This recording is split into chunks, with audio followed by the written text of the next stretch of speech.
I stepped to the little wood podium in front of the circle of chairs.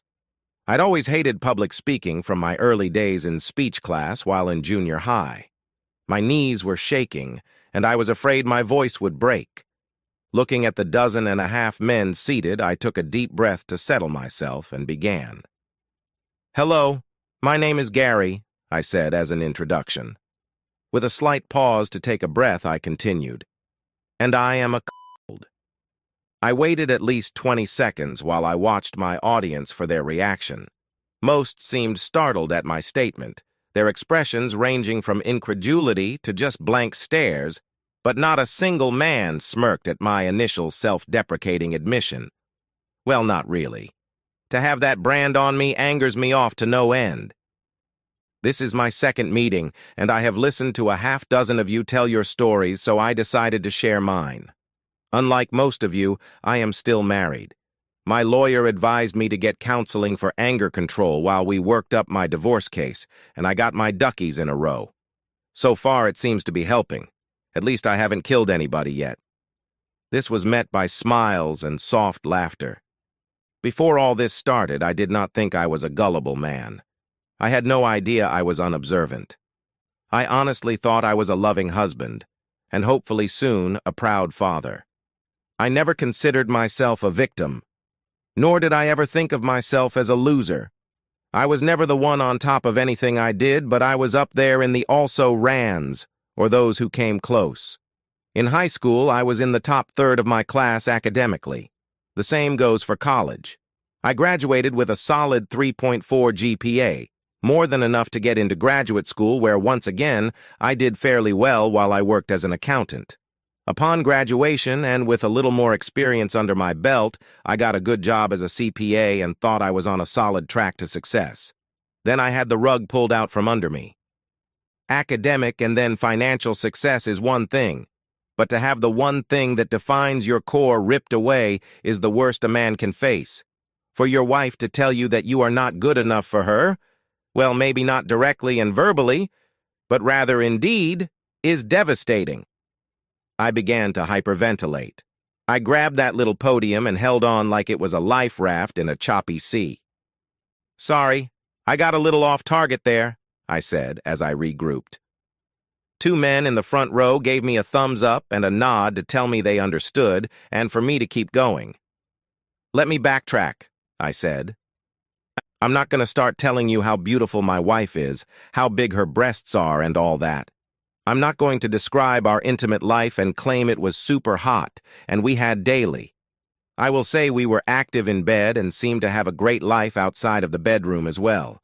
She was my best friend and my life partner, or so I thought. Ava and I met in college the semester before I graduated with my bachelor's degree. We hit it off and married that next summer. I got a decent job right away as an accountant so I could afford to pay for her to finish her degree. Then after the year of work experience I needed, I went on to get my CPA while Ava became a paralegal. Lately, she has announced aspirations to go to law school. I snorted. "Good luck with that. I will not be the one paying for it." That got a few chuckles from the audience. With 2 sets of college loans, we held off having kids or even buying a house until we both felt comfortable we could afford the expense. Last year, after 5 years of marriage, we bought an older 4-bedroom home and I completely remodeled it.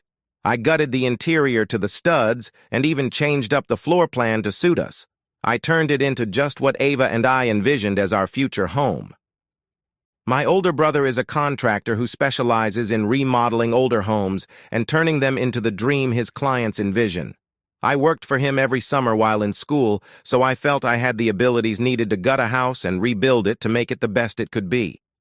My brother helped me when I began, and even got his subcontractors to give me special rates for those things outside of my own expertise. Of course, several of those contractors were already my accounting clients, so part of the work was quid pro quo. In other words, I don't have a whole lot of money tied up in the house itself, but the value if I sold it now would be triple what we have invested in it. Ava got her dream home and seemed thrilled and content. 6 months ago, she announced she was ready to get pregnant, and it only took 2 months before she disclosed she was with child. I should be over the moon, and at first I was. The thing is, the baby is not mine. Or at least I am pretty sure it is not, and at this point in time I sincerely hope I am right. I'm not exactly sure how long my wife has been cheating on me, but looking back, I suspect off and on for much of the past year at least. She had ample time to stray while I busted my hump working as an accountant and renovating our future home evenings and weekends. Now I'm sure many of you wonder how I found out about Ava's activities. I got several nods. Nothing like some of you guys. No late nights, quick showers when the woman came home, guys' underwear under the bed or anything like that. It started with a simple phone call. I overheard her talking to someone on the phone while she was in the bedroom and thought she was alone. She and whoever were talking about what to pack for an upcoming business trip. Hearing Ava's side, I surmised she was talking to a woman. What caught my attention was when Ava said something about how the woman should bring her big strap on and how she might not be able to take a really rough for too much longer. She said something like, "Yeah, I know you told me I can get messed hard until just weeks before I deliver, but this is my first kid. I have not popped out two already like you have, and I'm not sure how much longer I can take your toy in my body with Doug's involvement at the same time." Now I know Doug is her boss's first name. She continued and laughed. "Oh, hell no. No way am I gonna let you use that big toy on my back. It stretches me enough as it is. I have to do extra Kegels so Gary doesn't wonder why I am loose when I come home after you finish using it on me. And when I am away a week and take that thing every night, I know I am stretched out. I had to pull out my toy and put on a show for him last time so he didn't get suspicious. He thought I was just getting warmed up for him. Of course, I am doing Kegels daily to keep tight. Doug is barely as big as Gary, so no worry there, but that toy is huge. Of course, I love it. Damn, girl, you know that. But this baby bump is really starting to show. I'm gonna have to start buying prego clothes soon. Nope, I still haven't got myself tested. I'm a little nervous that it might be Doug's kid. Oh yeah, he's been with me many more times than Gary in the past 6 months, and the timing aligns with that meeting in New Orleans. Plus, Gary was coming home too late at night and too tired to really have intimacy with me like I wanted around then. I was at my most fertile time. I'd just tell him to lay back and enjoy. He's never caught on. I saw a series of grins around the room. Okay, I know some of you are thinking I am making this up. I could not possibly remember a conversation with that much detail, especially if I was upset. Well, I've listened to that conversation dozens of times in the past few weeks. I recorded it on my cell phone, I said. I saw a few nods and expressions change from obvious skepticism to acceptance. I called a security guy my brother uses for help. He installed a couple of cameras and recording devices, plus provided a few I could put in her purse and briefcase. I caught her in my bed a few times while I was at work and had some interesting audio conversations. She is being intimate with both her boss and the secretary, often at the same time. The secretary is married with a couple of kids. From what I gather, they do when they can, and the boss often does one or the other women at work. Sometimes the women play. You gotta wonder how they get any work done from the sound of it. I want to bring up one thing the doctor asked me. He asked me to try to get into Ava's head so I could understand her motivation to step outside of our marriage for intimacy. Perhaps she was frustrated with our long hours apart, and she needed some physical and emotional contact to make up for it. Well, I'll tell you all the same thing I told him. I don't care. She cheated. Simple as that. If she was feeling lonely or excited, she could easily have said something, asked for a little more us time, but she didn't. She decided to go off and cheat. The reason is moot. Okay, that's about all I have. Thank you for letting me vent. I am in the process now of divorcing the cheating woman. She left this morning for another out-of-town meeting with some corporate client. And yes, the boss and secretary are going. I concluded my talk. Before I stepped away from the podium, one of the men, a big grizzled guy, spoke up. Why didn't you go stomp a mud hole in the guy's back? Of course, I have no idea who did it as I was not there and had a good alibi. But the guy who was messing with my ex got his jaw broken and his nuts stomped flat. Nobody saw a thing. Random attack according to the cops. There was laughter all around. I told them I had not even confronted the soon-to-be ex-wife yet. I was still in the process of making plans. I got some incredulous looks. The main reason I am even here at these meetings is to keep a lid on my rage. Oh, I can tell you I have imagined using a baseball bat or even putting a few bullets in Dougie's back, but I am not about to risk jail. And that macho crap of standing up and fighting for my woman like a man is just that crap. She is not my woman if she doesn't want to act like it. Another guy asked if after hearing the conversation I started paying attention to see if my wife's vagina was stretched any from her girlfriend's toy. I haven't touched her since the night I overheard that conversation. I got COVID. I tested positive that very night and have slept in the guest room quarantining since. Matter of fact, I might have the record for testing positive. 3 weeks. Actually, I looked it up online, and that says in some cases I could be positive for a month, and with the pregnancy, it is just safer for me to sleep in another room. I grinned. I got some smiles and thumbs up. I stepped away from the podium.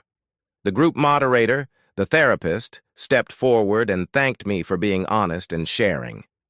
He asked me to continue to come to the open meetings as well as our private counseling sessions.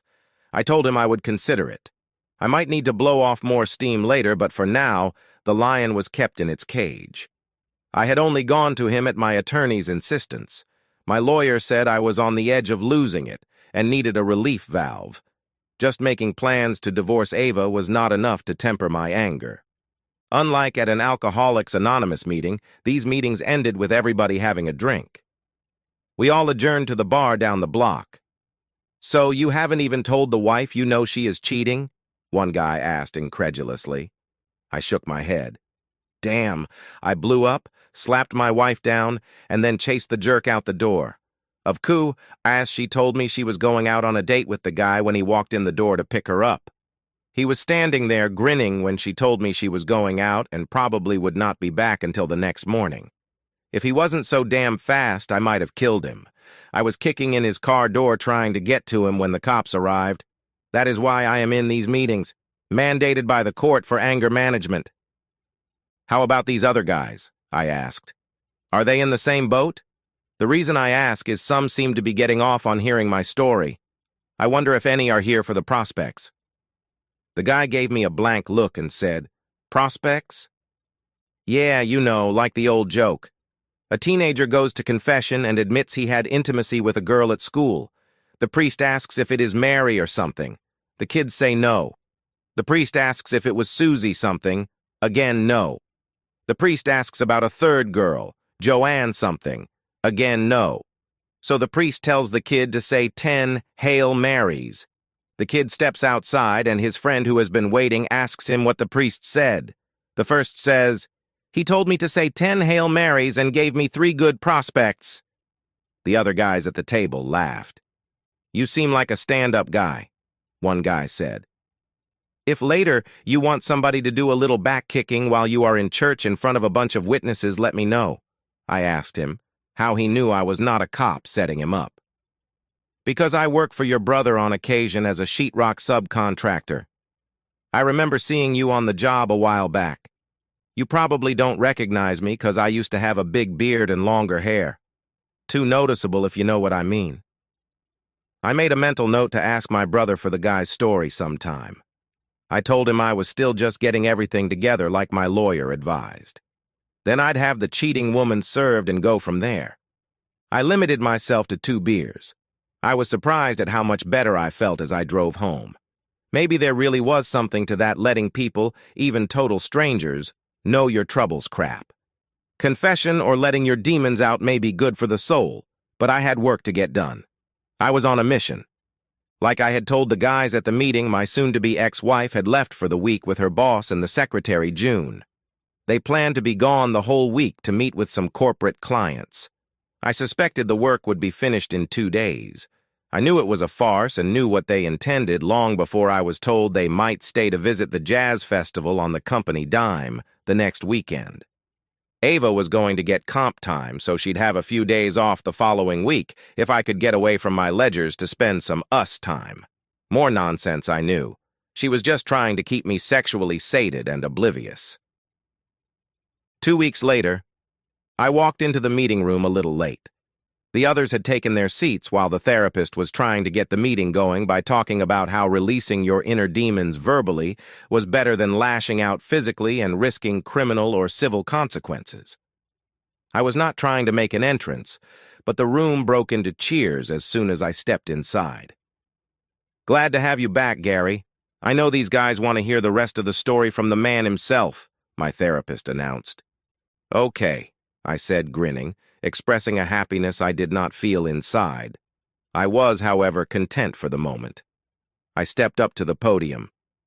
"A couple of weeks ago, I told you my tale of woe, about how my wife was cheating on me with her boss, possibly even pregnant by him. Not only that, but the legal secretary was also involved, and the three apparently enjoyed whenever they could. Well, today, I am going to tell you the rest of the story. When I related what I knew to you guys, I had not told the jerk's wife, nor the husband of the other cheating woman, anything I had found out. Not that they did not deserve to know, but I did not want them to overreact and blow my plans out of the water. I wanted to give my wife the intimacy of her life. Not sexually, because she would have enjoyed that. I waited until Thursday night of that week before telling either of the others what our spouses were doing while away.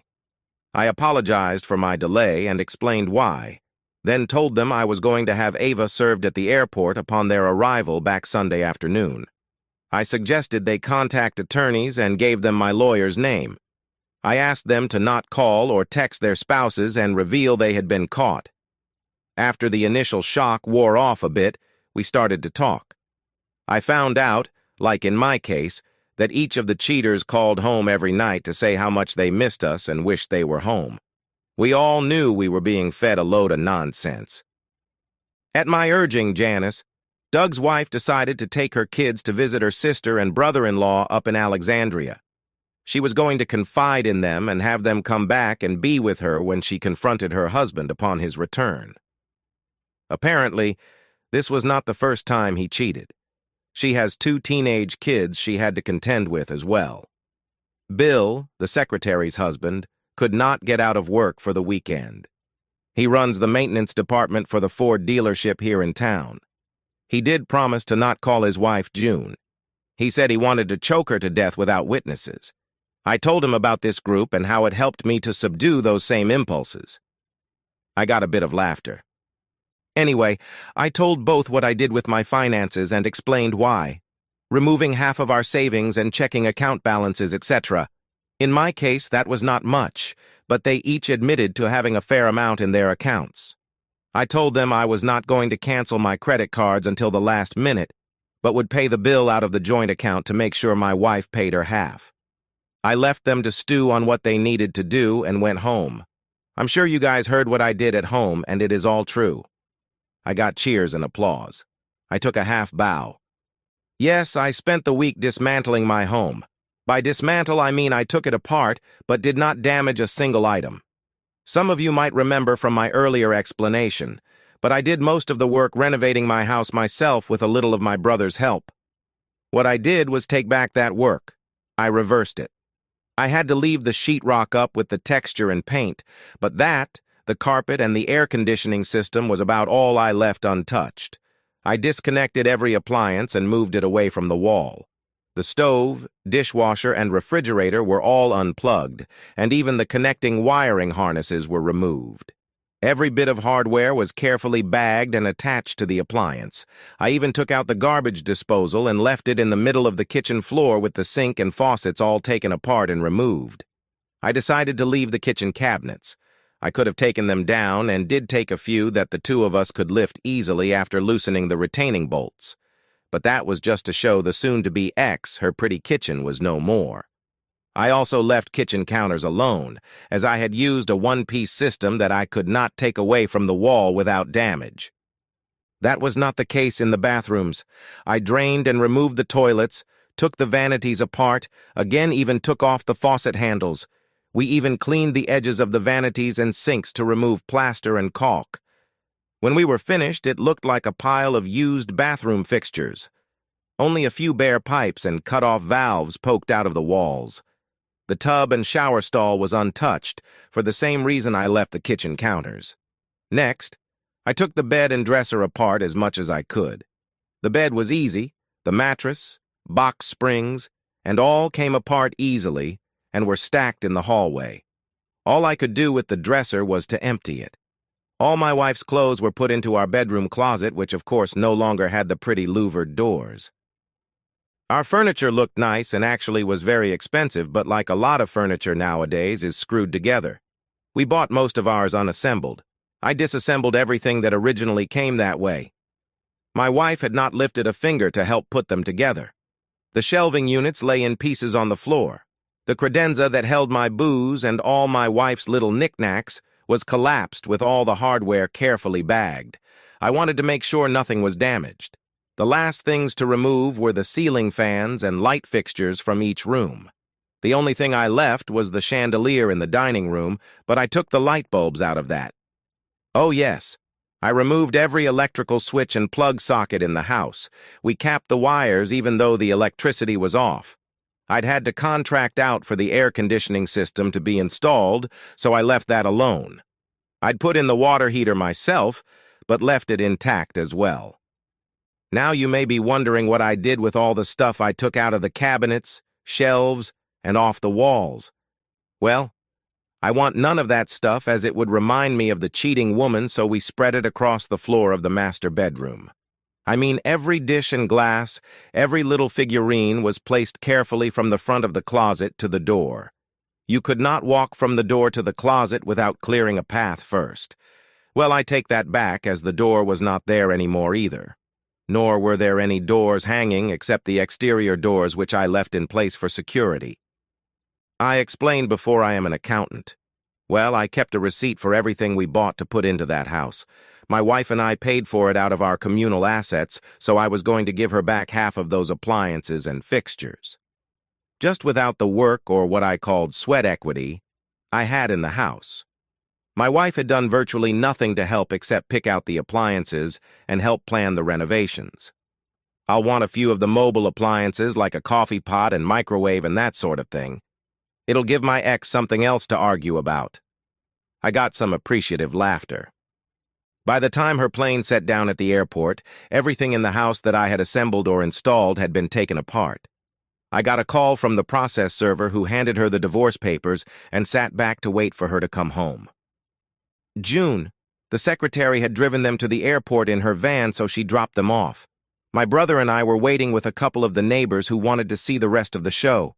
They'd been watching me take apart the house all week and could testify where I had been and what I was doing. While waiting for the cheaters to get home, we had been consuming the contents of my liquor cabinet and eating the steaks from my freezer I'd kept back. All the rest of the food was taken to Ava's mother's house earlier in the week. I told her my freezer had gone out, but that did not explain all the canned goods and condiments I dropped off. The poor woman was too confused to ask what was going on. I knew she'd find out before long. June stuck around only long enough to let Ava and Doug out of the van. I wondered why Doug even came home with her. I walked around the front, leaving the others to watch from the side of the house, as Ava clambered out of the van followed by Doug, her lover. Both were fit to be tied.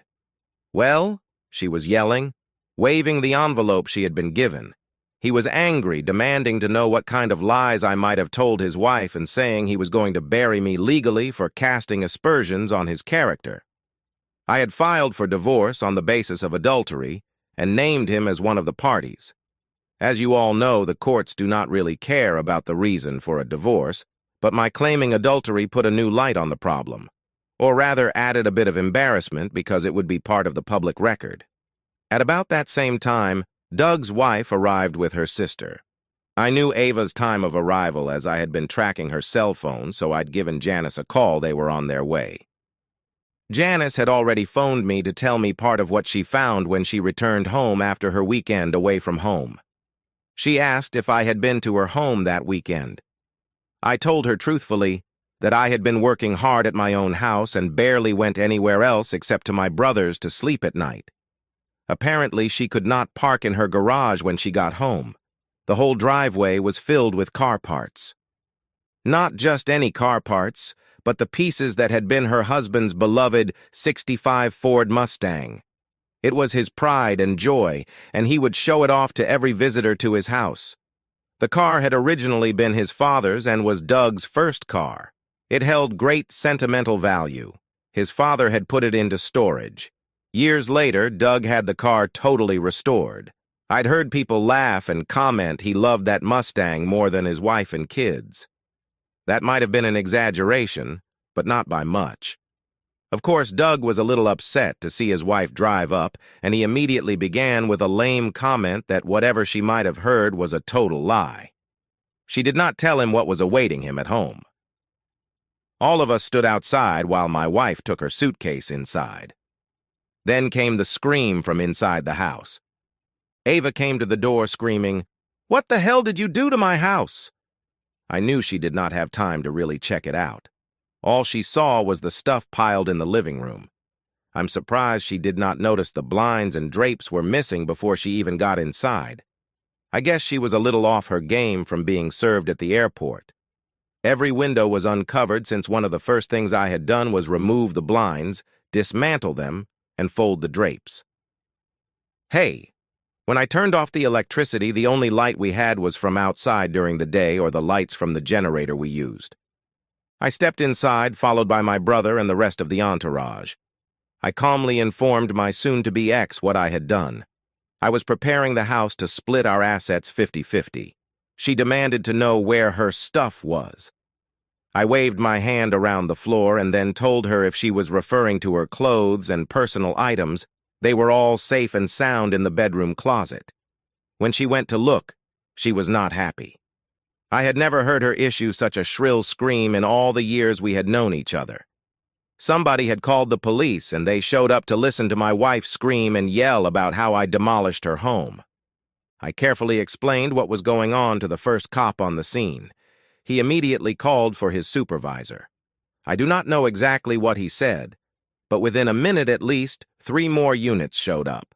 I'd called my attorney when I knew Ava was on her way home, and he finally showed up.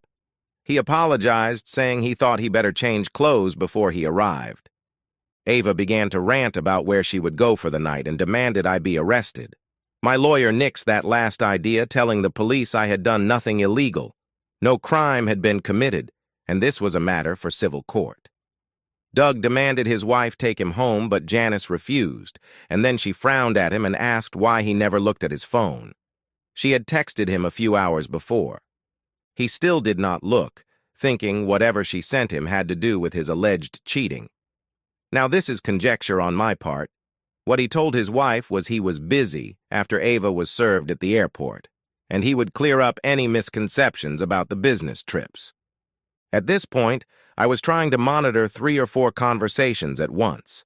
I did answer Ava when she asked what I had done with her car. She and Doug decided that she would drive him where he needed to go since his wife told him he could walk, as she was not about to let his cheating back get into her car. I told Ava very truthfully her car was exactly where she left it, in the garage. She stormed back inside the house. Not 2 minutes later, she stomped back outside and complained the garage door would not open. I told her I was not surprised as the electricity was off, plus I had dismantled the garage door opener. She loudly demanded to know how she was supposed to get her car out. Doug heard her and told her to just pull the emergency release to open the door. She had no idea what that was, so he went inside with her. They came back out, and he demanded to know where the handle for the release was. I shrugged and told him it was around somewhere, carefully marked like every other item I had taken apart. The police were taking notes the whole time, asking for statements from one and all.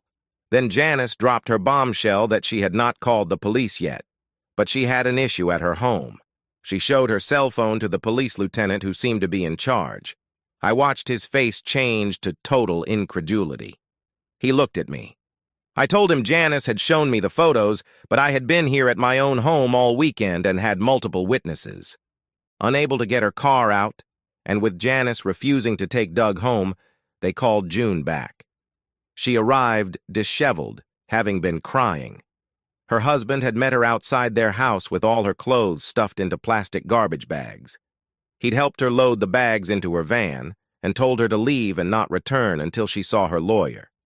He had told me his plans the day before. So now Ava and Doug put their suitcases into June's van. Janice told him once again he ought to look at his phone.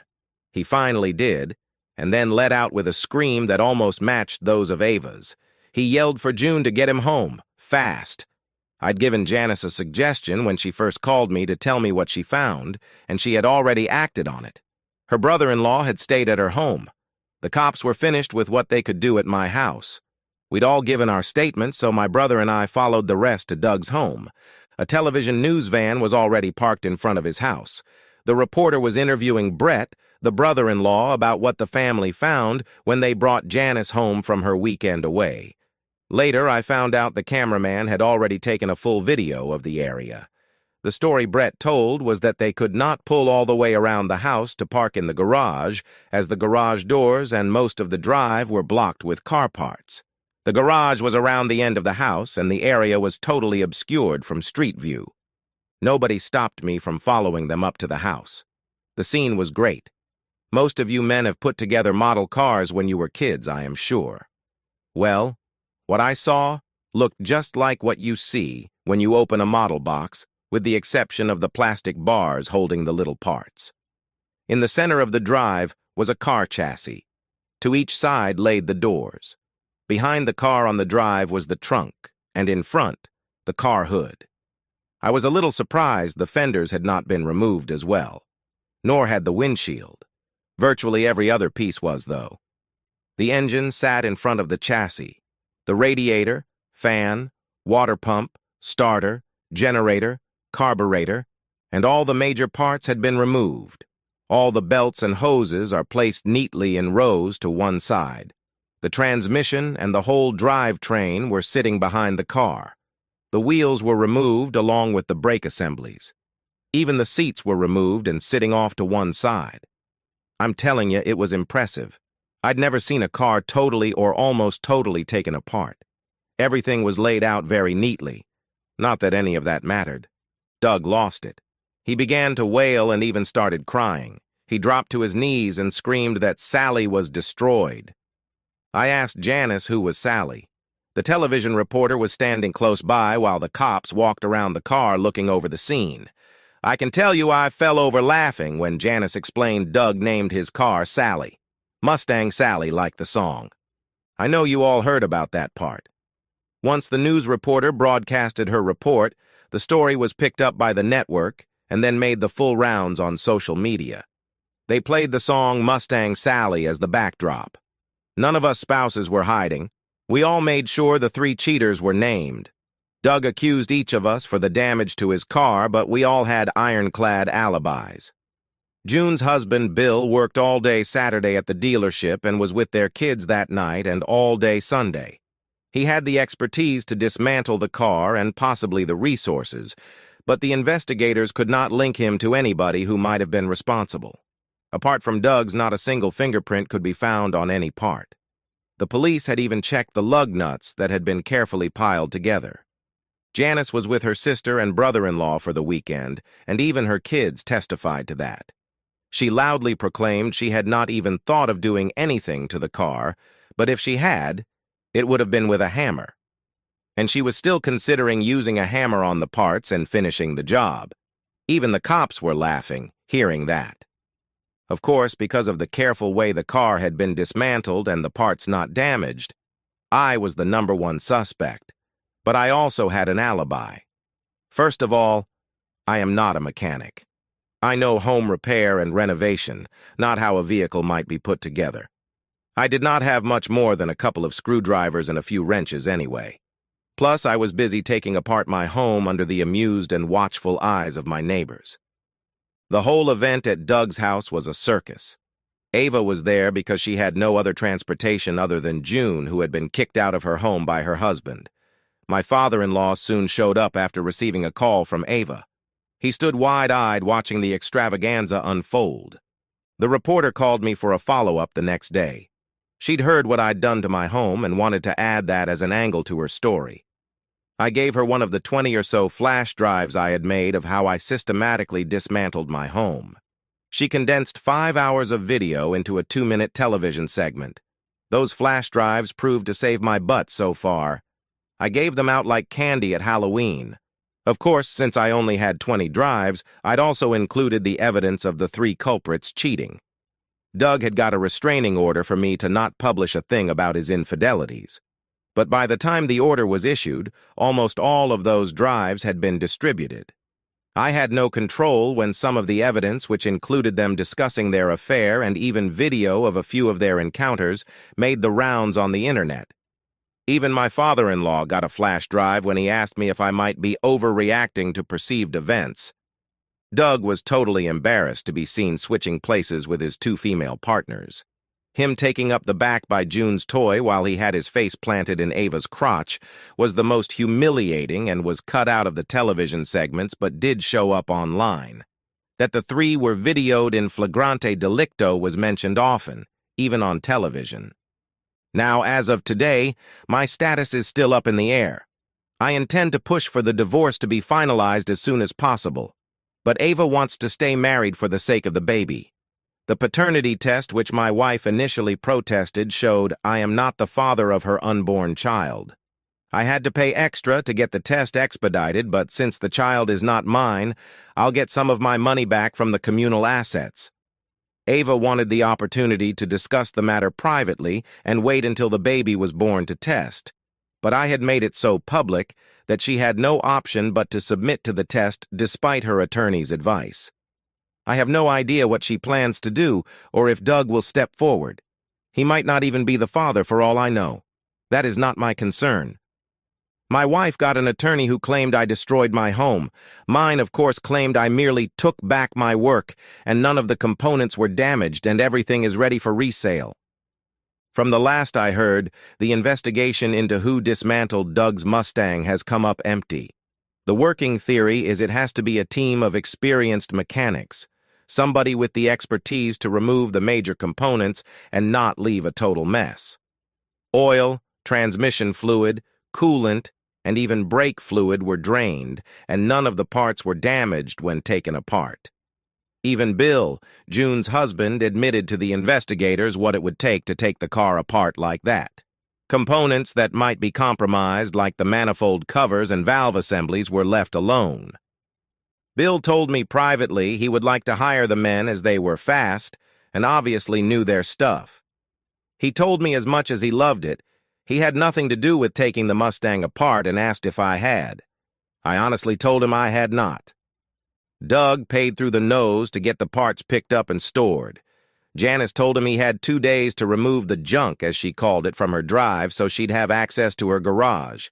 Otherwise, she'd hire a couple of neighborhood boys to pile the crap under the carport where Doug had kept the car. He knew she was serious.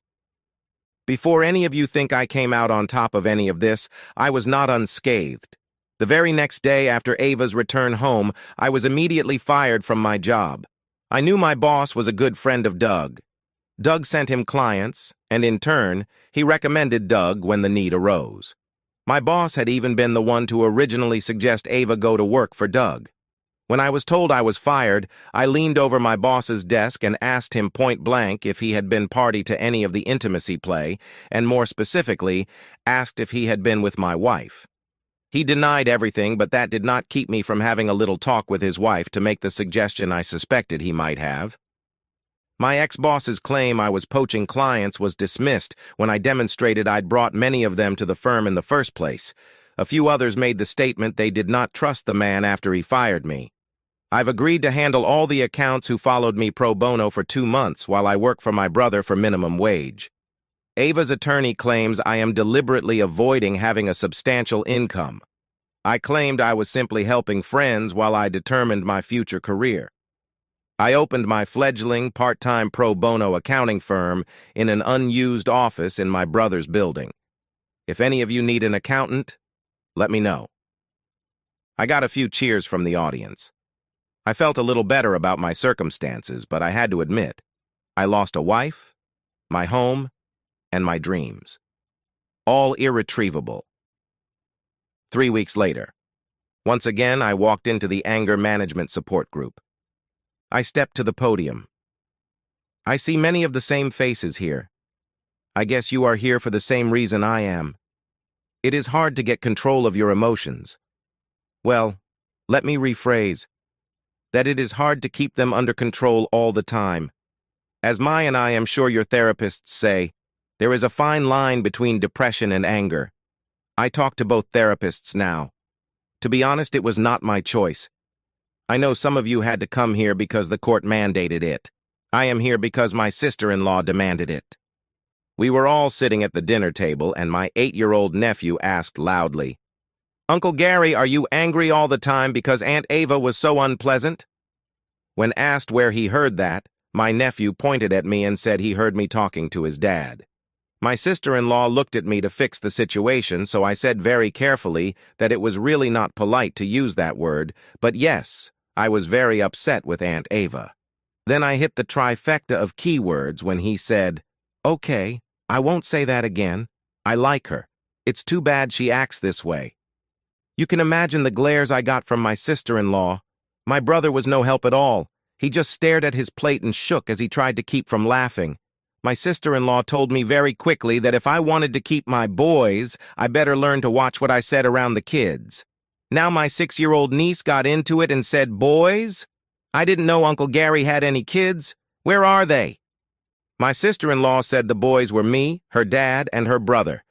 Then the little 6-year-old, bless her heart, said, "Oh, so when you told Miss Sandy your girls were sore and tender from too much rough play, you meant because I fell and skinned my knee when—" To be honest, I did not hear how she finished because I was laughing too hard.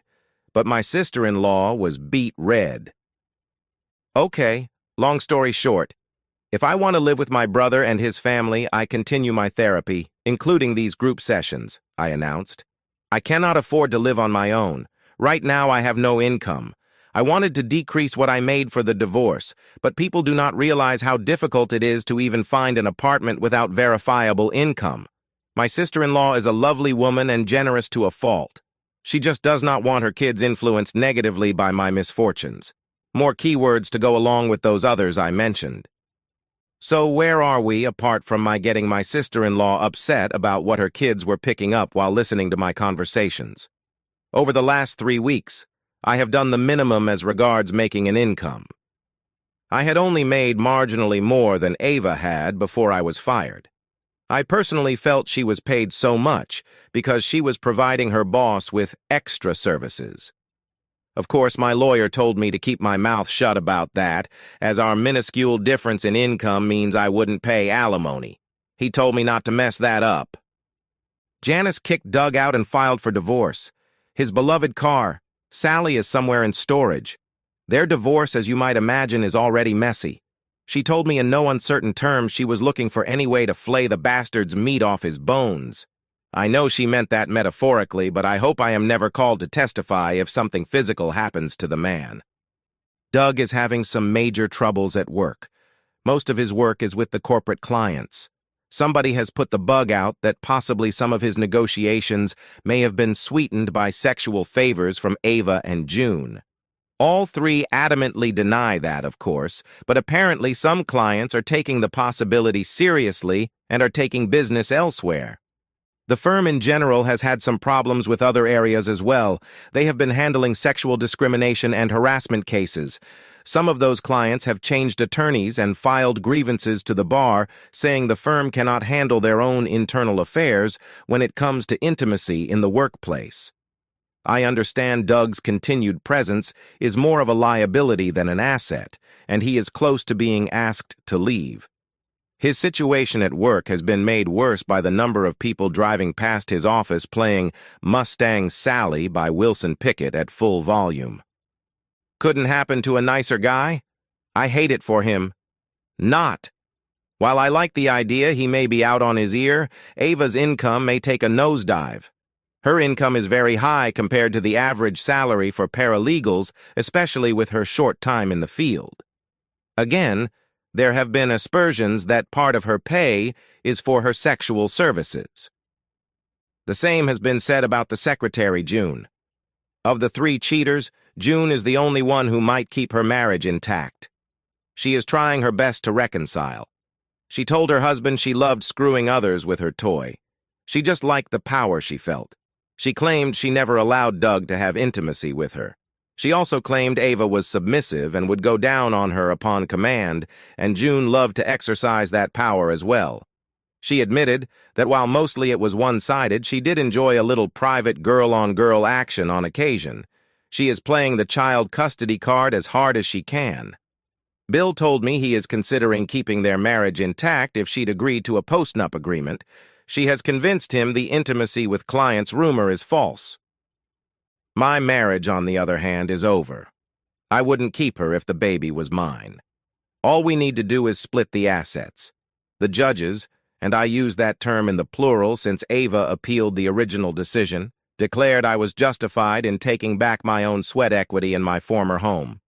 I had not damaged any component but merely uninstalled them and left them ready for reinstallation or sale. I gave Ava possession of everything I had placed in our bedroom, but she had to pay the bill to pack and remove it all immediately, or I would consider it community property. Her father helped her pay and coordinate that. I wanted the stuff out of the house quickly, but refused to lift a finger to help. Ava tried to get me to help so we could talk. I refused to talk to her without my lawyer present. My sister-in-law went to observe and make sure Ava only took the stuff from the bedroom. My soon-to-be ex-father-in-law finally viewed the files I gave him and told me privately he understood my actions, but was still obligated to take care of his daughter. I think Ava moved back into her old room at their house. At our first joint meeting with our attorneys, as part of the separation of assets, I suggested Ava take her half of the household fixtures and appliances. She could pick out what she would want and I'd take something of similar value. She glared at me when I told her I'd give her first choice of toilets. She wanted to buy out my half for face value, saying she would hire a crew to put it all back together. I knew what she and her lawyer were thinking. The whole was worth much more than the sum of the parts.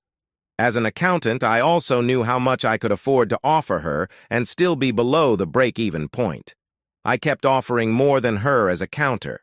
She could not get the financing anyway. I could not have on my own either, but my brother was backing my play financially. Ava refused to sell to me for any reason. Her attorney eventually demanded everything be sold at public auction and the proceeds split. My attorney argued weakly we would lose too much. He lost that decision, which did not bother him or me. Ava had tried but could not find a buyer offering near as much as I had offered. My brother originally offered to buy the shell of a house for half what my ex and I had invested but was refused. At auction, he finally got it for 70%. The house was in great shape, but few of the investors were willing to outbid my brother. I'm sure several of those investors were interested but knew my brother would never work for them again, and other people in the trades would have followed suit. Ava's lawyer protested his client's lack of compensation briefly, but had to concede the auction was his client's demand, and they had unfortunately refused my much higher offer. So basically, I lost my back, settling my divorce. Unemployed and with only a small percent of my assets left, I am still living in my brother's guest room. To compensate him for my rent, I began work to restore my old house. Everybody knows I was the one who took my home apart, but nobody has any idea of who dismantled Doug's beloved Mustang, let alone begin to provide a bit of proof. Doug even hired his own investigators. All have come up dry. My financials were examined to see if I had paid anyone. I had to provide them access to my cell phone and computer. June's husband Bill did also. No link to anybody who might have done the deed has been found. The whole affair has been fodder on social media after originally appearing as a topic on network television. You can imagine the notoriety I get as the man who took my house apart. I am constantly asked how I really took the Mustang apart and promised they'd never tell. Then I get congratulated for something I did not do. Several of the guys stood and congratulated me on the spot to the laughter of others. I stepped away from the podium. The therapist asked who wanted to go next. All shook their heads. One guy said he'd wait for next time to tell how he grabbed the guy messing with his wife by the balls and marched him naked out of his house and down the street. We all headed for the bar. "Hey, Gary, don't I rate a little discount as a new client?" Paul Frug asked. He was the drywall subcontractor I'd met. "I seem to remember you gave the guys who followed you when you got fired from that other firm 2 months of free accounting." "Hell, I gave you a free setup in my system," I offered with a smile. "That takes some time. Do you think you deserve more? You do work for my brother, not me. My house already has all the walls up." I was referring to my former house, which my brother now owned and rented to me for a minimal amount. I'd be buying that house back for what my brother paid for it in a year or so when we figured enough time had passed. My ex-wife Ava could not claim fraud. "Or is it because I offered all the guys in our group a discount to do their taxes this year?" I asked. "Nope, none of those things." Paul grinned.